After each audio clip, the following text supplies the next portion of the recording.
Class +2 का political science का अकेला एक सिंगल लॉन्ग क्वेश्चन देखिए जी 6 मार्क्स का क्वेश्चन है। भारत द्वारा गुट निरपेक्षता अपनाने के कारणों का वर्णन कीजिए। आंसर सुनते जाइए बस ध्यान से आप। आंसर देखिए जी 6-7 पॉइंट्स हैं इसके।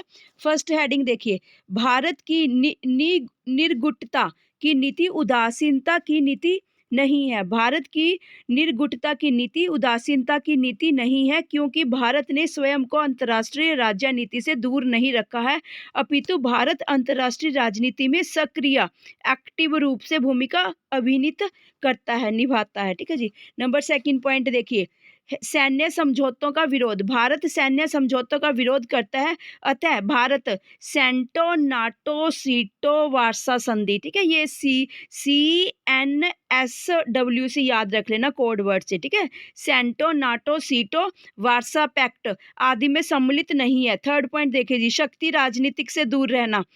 भारत शक्ति राजनीति का विरोध करता है और प्रत्येक राष्ट्र के शक्तिशाली बनने के अधिकार को स्वीकार करता है। फोर्थ पॉइंट, शांतिमय सह अस्तित्व तथा हस्तक्षेप की नीति। भारत का पंचशील के सिद्धांतों पर पूर्ण विदेश नीति। पंचशील के दो प्रमुख सिद्धांत हैं। भारत शांतिपूर्ण सह अस्तित्व की नीति पंचशील के दो प्रमुख सिद्धांत है। फिफ्थ क्वेश्चन पॉइंट देखिए जी, स्वतंत्र विदेश नीति। भारत अपनी स्वतंत्र नीति पर कार्यान्वयन करता है। सिक्स्थ हेडिंग देखिए बेटा, निर्गुट देशों के मध्य गुटबंदी नहीं है।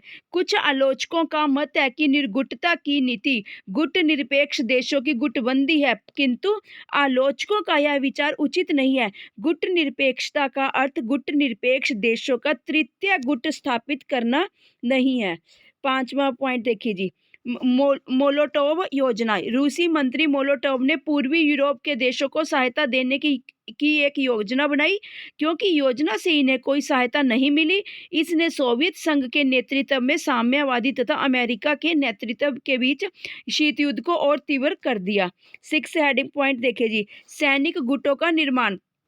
विश्व शांति की रक्षा के लिए द्वितीय विश्व युद्ध के पश्चात संयुक्त राष्ट्र संघ का गठन किया गया। इससे यह आशा की गई थी कि अब न तो कोई तनाव होगा और न ही सैनिक गुटों का निर्माण होगा, परंतु ऐसा नहीं हुआ। दोनों महाशक्तियों के मध्य तनाव के कारण दोनों गुटों में सैनिक संगठन बन गए। अमेरिका के नेतृत्व में 1949 में नाटो तथा 1954 में 54 में सीटों का गठन किया गया। इसका सख्त जवाब देते हुए सोवियत संघ ने अपने सहयोगियों के साथ सन 1955 में वार्सा संधि यानी कि वार्सा पैक्ट किया। दोनों विरोधी सैनिक गुटों ने शीत युद्ध को और बढ़ाया। ठीक है जी। 47 नंबर क्वेश्चन कंप्लीट होता है। 48 भी देख लो बेटे, एक वीडियो और बना देगा ना, 48 भी देख लीजिए। चलो, भारत की दलीय प्रणाली की विशेषताओं का वर्णन करो। आंसर देखो, लॉन्ग क्वेश्चन है 6 मार्क्स का। भारत की दलीय प्रणाली की मुख्य विशेषता है। नंबर फर्स्ट, बहुदलीय प्रणाली। भारत में लंबे समय से बहुदलीय प्रणाली चली आ रही है। भारत में 6-7 राष्ट्रीय दल और 50 से अधिक क्षेत्रीय दल मौजूद हैं। वस्तुतः यहाँ जितने प्रमुख नेता हैं उतने ही राजनीतिक दल मौजूद है। सेकंड पॉइंट, सांप्रदायिक दलों का अस्तित्व। हेडिंग है बेटा ये, भारत में कई दलों का गठन धर्म के आधार पर हुआ है। इन सांप्रदायिक दलों में अकाली दल, मुस्लिम, मजलिस व शिव सेना की गिनती की जाती है। वैसे एक प्रकार से भारतीय जनता पार्टी भी एक सांप्रदायिक दल है। Third point, गुटबंदी। भारत में सभी दलों में थोड़ी बहुत गुटबंदी मौजूद है। इस गुटबंदी के कारण नए दल समाप्त होते रहते हैं। इस गुटबंदी के कारण नए दल बनते रहते हैं और पुराने दल समाप्त होते रहते हैं। इस गुटबंदी के चलते देश में राजनीतिक अस्थिरता का जन्म हुआ है। फोर्थ पॉइंट देखिए जी, स्पष्ट राजनीतिक विचारधारा का अभाव। यदि साम्यवाद दलों शिवसेना व भारतीय जनता पार्टी को छोड़